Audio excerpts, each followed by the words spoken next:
Hi friends, welcome back to our channel Physics Tutorial. Hope all of you are doing well.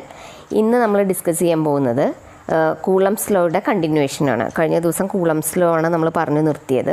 അപ്പോൾ അതിൻ്റെ കണ്ടിന്യൂവേഷനാണ്. അപ്പോൾ അതുകൊണ്ട് തന്നെ കഴിഞ്ഞ വീഡിയോ കാണാത്തവരുണ്ടെങ്കിൽ അത് കണ്ടതിന് ശേഷം മാത്രം ഈ വീഡിയോ കാണാം. അപ്പോൾ അതിൽ കുറച്ച് ഇമ്പോർട്ടൻ്റ് ആയിട്ടുള്ള പോയിൻറ്റ്സ് അത് ഡിസ്കസ് ചെയ്യാം. അതുപോലെ തന്നെ vector form of Coulomb's law, അതുപോലെ ഇലക്ട്രിക് ഫീൽഡ് ഇൻറ്റൻസിറ്റി, അങ്ങനെയുള്ള കാര്യങ്ങളാണ് ഈ വീഡിയോയിൽ നമ്മൾ ഡിസ്കസ് ചെയ്യാൻ പോകുന്നത്. അപ്പോൾ വീഡിയോയിലേക്ക് പോവാം. ഇവിടെ നമ്മൾ ഡിസ്കസ് ചെയ്യാൻ പോകുന്നത് ഒരു മീഡിയത്തിൻ്റെ എഫക്റ്റ് എത്രമാത്രം ഉണ്ട്, അതായത് കൂളംസ് ലോയുടെ ഫോഴ്സിൽ എന്തുമാത്രം എഫക്റ്റ് ഉണ്ട് എന്നുള്ളതാണ് നോക്കാൻ പോകുന്നത്. നമുക്കറിയാം, ഒരു ഫ്രീ സ്പേസ് അല്ലെങ്കിൽ വാക്വത്തിലാണ് നമ്മൾ രണ്ട് ചാർജസ് Q1 Q2 എന്ന് പറയുന്ന ചാർജസ് പ്ലേസ് ചെയ്തിട്ടുള്ളതെങ്കിൽ അവിടെ ഉണ്ടാവുന്ന ഫോഴ്സ് എത്രയായിരിക്കും? 1/4πε0 Q1 Q2/r² ആണ് അല്ലേ. ഇനി ഇതേ ചാർജസിനെ നമ്മളൊരു മീഡിയത്തിലാണ് പ്ലേസ് ചെയ്യുന്നതെങ്കിലോ, Q1 Q2 എന്ന് പറയുന്ന ചാർജസിനെ ഒരു മീഡിയത്തിലാണ് പ്ലേസ് ചെയ്യുന്നതെങ്കിൽ അവിടെ ഉണ്ടാവുന്ന ഫോഴ്സ് എത്രയായിരിക്കും? F medium will be equal to 1/4πε Q1 Q2/r² ആണ്. അപ്പോൾ അവിടെ എപ്സിലോൺ സീറോയ്ക്ക് പകരം എന്തെഴുതണം? എപ്സിലോൺ ആണ് വരുന്നത്. അതായത് എപ്സിലോൺ എന്ന് പറഞ്ഞാൽ എപ്സിലോൺ 0 ഇൻറ്റു എപ്സിലോൺ r ആണ് അല്ലേ. ഇനി നമ്മൾ ഇവയുടെ റേഷ്യോ കാണുകയാണെന്നുണ്ടെങ്കിലോ എന്താ കിട്ടുക? അതായത് F vacuum by F medium എന്തായിരിക്കും വരിക? എഫ് വാക്വം എന്ന് പറയുന്നത് 1/4πε0 Q1 Q2/r² divided by F medium, അതായത് 1/4πε Q1 Q2/r². ഓക്കെ, ഇനി ഇതിൽ ഏതൊക്കെയാണ് സിമിലർ ആയിട്ടുള്ള ടേംസ് വരുന്നത്? 1/4π Q1 Q2r². ഇത്രയും ടേംസ് ക്യാൻസൽ ചെയ്യാമല്ലോ. അപ്പോൾ ബാക്കി റിമൈനിങ് പോർഷൻ ഏതാണ് വരുന്നത്? അതായത് റിമൈനിങ് എപ്സിലോൺ ബൈ എപ്സിലോൺ 0 ആണ് അല്ലേ. അതായത് F vacuum by F medium is equal to epsilon by epsilon 0 ആണ്. ഈ എപ്സിലോൺ ബൈ എപ്സിലോൺ 0ന് പറയുന്ന പേരാണ് കെ, അതായത് dielectric constant. Otherwise we can call it as relative permittivity. വളരെ ഇമ്പോർട്ടൻ്റ് ആയിട്ടുള്ള ടേമാണ് റിലേറ്റീവ് പെർമിറ്റിവിറ്റി അല്ലെങ്കിൽ dielectric constant K. That is equal to epsilon by epsilon 0. Okay, now we can see the vector form of Coulomb's law. Vector ഫോമിൽ represent ചെയ്യാൻ വേണ്ടിയിട്ട് നമ്മൾ രണ്ട് charges consider ചെയ്യുന്നുണ്ട്, Q1 Q2. ഇനി let O be an arbitrary point. അപ്പോൾ arbitrary പോയിൻറ്റിൽ നിന്ന് Q1ലേക്കുള്ള പൊസിഷൻ വെക്ടറിനെ നമ്മൾ R1 എന്നെടുത്തിട്ടുണ്ട്. ദെൻ Q2ലേക്കുള്ള പൊസിഷൻ വെക്ടറിനെ R2 എന്നെടുത്തിട്ടുണ്ട്. Okay, so these two are the vectors. ഇനി ഇവയ്ക്കിടയിൽ ഉണ്ടാവുന്ന ഡിസ്റ്റൻസ് ഓഫ് സെപ്പറേഷൻ എന്ന് പറയുന്നത് എന്താണ്? R12 എന്ന് പറയുന്നത് R1 മൈനസ് R2 ആണ്. അതുപോലെ തന്നെ R21 എന്ന് പറയുന്നത് R2 മൈനസ് R1 ആണ്. Okay, so here R12 will be equal to minus R21 ആണ്. ക്ലിയർ? അതായത് രണ്ട് പൊസിഷൻ വെക്ടേഴ്സ് എടുത്തിട്ടുണ്ട്, R1 R2. Charges Q1 Q2 ആണ്. ഇനി അതിൻ്റെ ഡയറക്ഷനാണ് കാണിച്ചിട്ടുള്ളത്, അതായത് ഔട്ട്വേർഡ്സ് ആണ് ഡയറക്ഷൻ വരുന്നത്. O എന്ന് പറയുന്ന ആർബിട്രറി പോയിൻ്റ് ആണ്.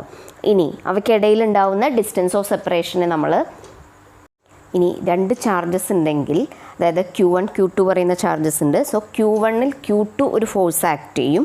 ഇൻ ടേൺ എന്ത് ചെയ്യും? Q2ൽ Q1 ഒരു ഫോഴ്സ് ആക്ട് ചെയ്യും. ഓക്കെ, അപ്പോൾ അതുകൊണ്ട് തന്നെ the force on Q1 due to Q2 is taken as F12. അതായത് the force on Q1 due to Q2 is F12 and the force on Q2 due to Q1 is F21. Okay, അപ്പോൾ F12 and F21 എന്ന് പറയുന്ന രണ്ട് forces ആണ് ഉള്ളത്. അപ്പോൾ ആ ഫോഴ്സിൻ്റെ magnitude എങ്ങനെ എഴുതാൻ പറ്റും? അതായത് the force on Q2 due to Q1ന് നമുക്ക് F21 എന്ന് എഴുതാം അല്ലേ.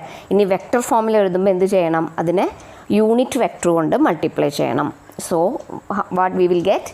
F21, അതായത് vector F21 will be equal to 1/4πε0 Q1 Q2 by distance എത്രയാണ്?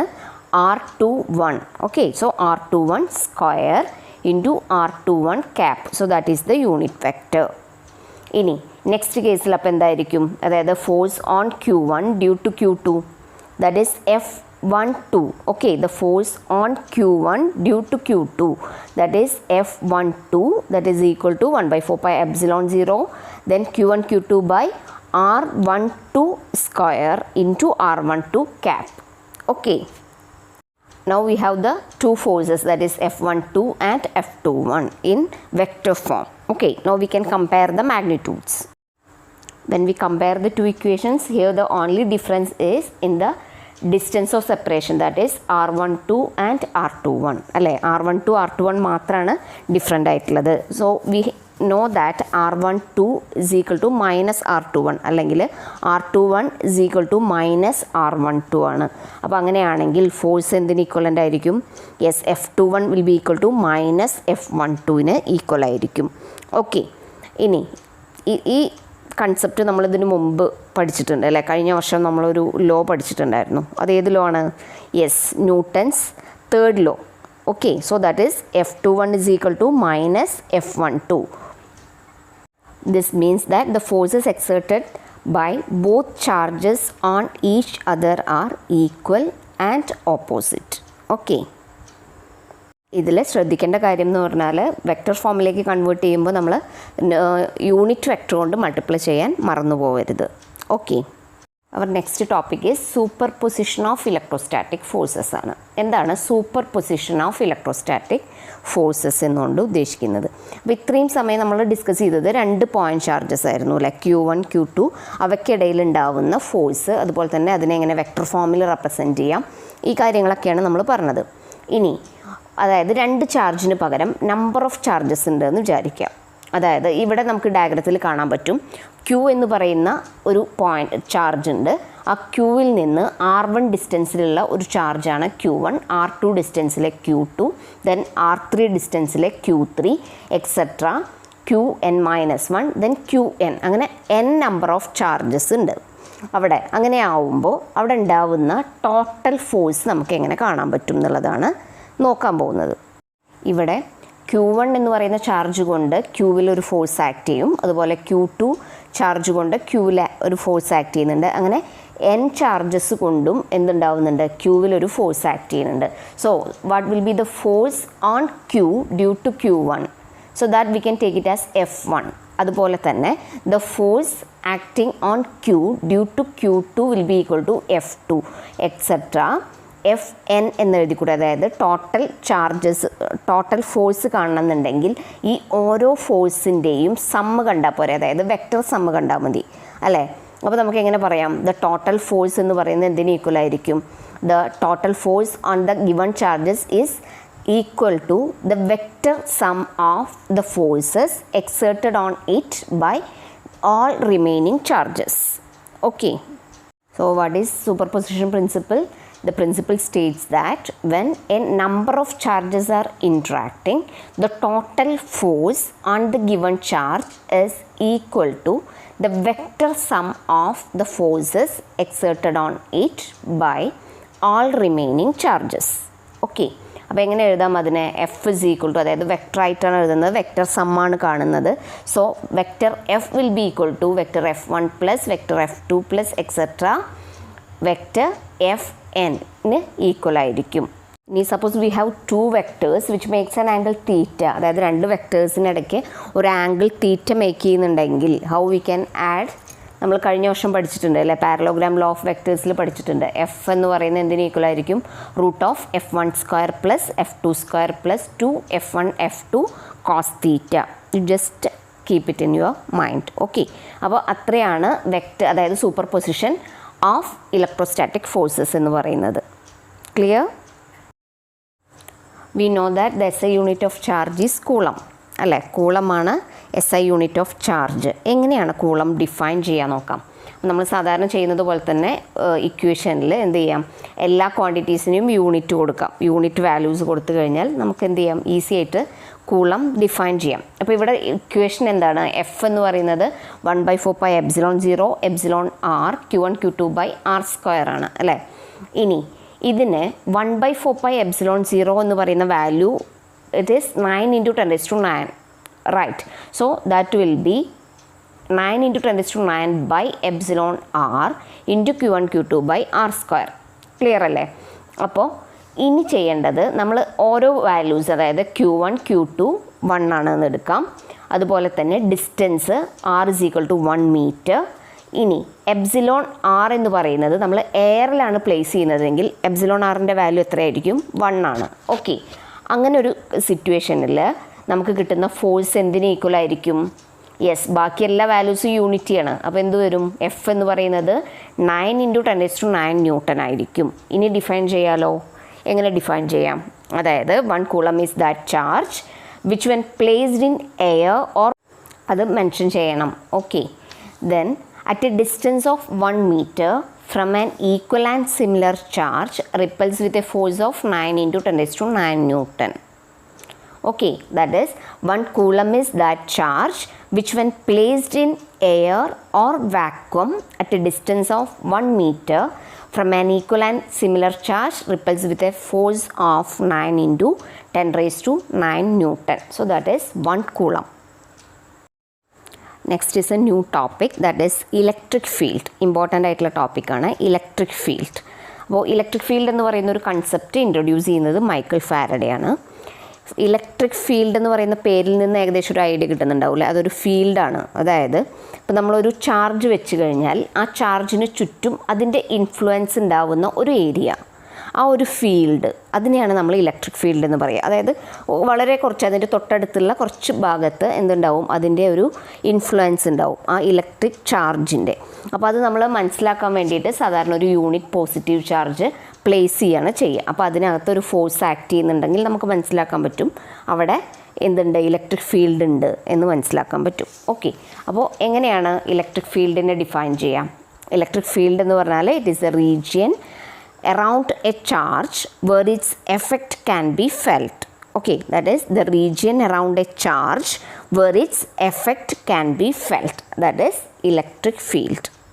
Next is the intensity of electric field. എങ്ങനെയാണ് ഇൻറ്റൻസിറ്റി ഓഫ് ഇലക്ട്രിക് ഫീൽഡ് കാണുക എന്നുള്ളതാണ്. നമ്മൾ പറഞ്ഞു ഒരു ചാർജ് വെച്ച് കഴിഞ്ഞാൽ അതിന് ചുറ്റും എന്തുണ്ടാവും? ഒരു ഇലക്ട്രിക് ഫീൽഡ് ഉണ്ടാവും. ആ ഫീൽഡിൻ്റെ എഫക്റ്റ്, അതായത് എത്ര ഏരിയയിൽ അതിൻ്റെ എഫക്റ്റ് ഉണ്ടെന്ന് കാണാൻ വേണ്ടിയിട്ട് നമ്മളൊരു യൂണിറ്റ് പോസിറ്റീവ് ചാർജ് അവിടെ പ്ലേസ് ചെയ്യും. ആ യൂണിറ്റ് പോസിറ്റീവ് ചാർജിനെ പറയുന്നതാണ് സ്റ്റാൻഡേർഡ് ടെസ്റ്റ് ചാർജ് എന്ന് പറയും. അതായത് unit positive ചാർജിനെയാണ് standard test charge എന്ന് പറയുന്നത്. അപ്പോൾ ഈ ഒരു ഏരിയയിൽ ഇലക്ട്രിക് ചാർജിന് ചുറ്റുമുള്ള ആ ഒരു ഏരിയയിൽ നമ്മളൊരു യൂണിറ്റ് പോസിറ്റീവ് ചാർജ് അല്ലെങ്കിൽ ഒരു സ്റ്റാൻഡേർഡ് ടെസ്റ്റ് ചാർജ് വെച്ച് കഴിഞ്ഞാൽ അവിടെ ഒരു ഫോഴ്സ് ആക്ട് ചെയ്യും അല്ലേ. ആ ഫോഴ്സിനെയാണ് നമ്മൾ ഇൻറ്റൻസിറ്റി ഓഫ് ഇലക്ട്രിക് ഫീൽഡ് എന്ന് പറയുന്നത്. ഓക്കെ, അപ്പോൾ അവിടെ ഉണ്ടാവുന്ന ഫോഴ്സ്, എത്ര ഫോഴ്സാണ് ആക്ട് ചെയ്യുന്നത്, ആ ഫോഴ്സിനെ നമ്മൾ ഇൻറ്റൻസിറ്റി ഓഫ് ഇലക്ട്രിക് ഫീൽഡ് എന്ന് പറയും. അപ്പോൾ എങ്ങനെ ഡിഫൈൻ ചെയ്യാം? Intensity of electric field at A point is the force per unit charge ആയിരിക്കും. It is the force per unit charge. കാരണം നമ്മൾ പ്ലേസ് ചെയ്യുന്ന ചാർജ് യൂണിറ്റ് ചാർജാണ്. അപ്പോൾ അതുകൊണ്ട് അവിടെ ഉണ്ടാവുന്ന ഫോഴ്സ് എത്രയാണെന്നുള്ളത് കാൽക്കുലേറ്റ് ചെയ്യുക. സോ F/Q ആയിരിക്കും intensity of electric charge. E=F/Q ആണ്. അതിൽ നിന്ന് നമുക്ക് ഫോഴ്സ് കാണാമല്ലോ. F=Q × E ആണ്. Okay, then unit of electric field എങ്ങനെ കാണാൻ പറ്റും? അപ്പോൾ ഇലക്ട്രിക് ഫീൽഡ് E എന്ന് പറഞ്ഞാൽ F/Q ആണ്. അപ്പോൾ അങ്ങനെ ആകുമ്പോൾ എന്തായിരിക്കും unit? ഫോഴ്സിൻ്റെ unit newton, per ചാർജിൻ്റെ unit coulomb. Okay, so the unit of electric field is newton per coulomb or volt per metre. Okay, അതായത് യൂണിറ്റ് എന്ന് പറയുന്നത് newton per coulomb or volt per metre ആണ്. അതുപോലെ തന്നെ it is A vector quantity. Okay, so the intensity of electric field എന്ന് പറയുന്നത് എന്താണ്? ഒരു vector ക്വാണ്ടിറ്റിയാണ്.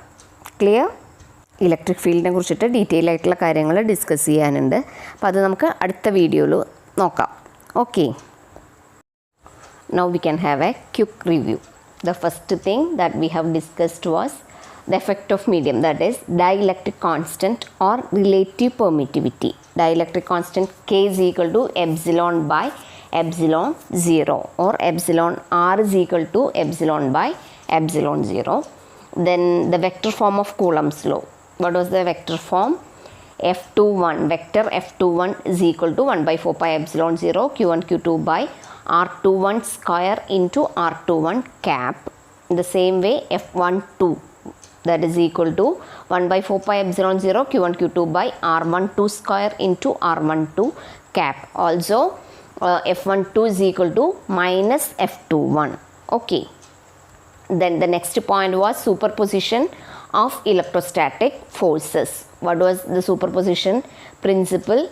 It states that when a number of charges are interacting, the total force on the given charge will be equal to the vector sum of the forces exerted on it by all remaining charges. That is, vector F is equal to vector F1 plus vector F2 plus etc.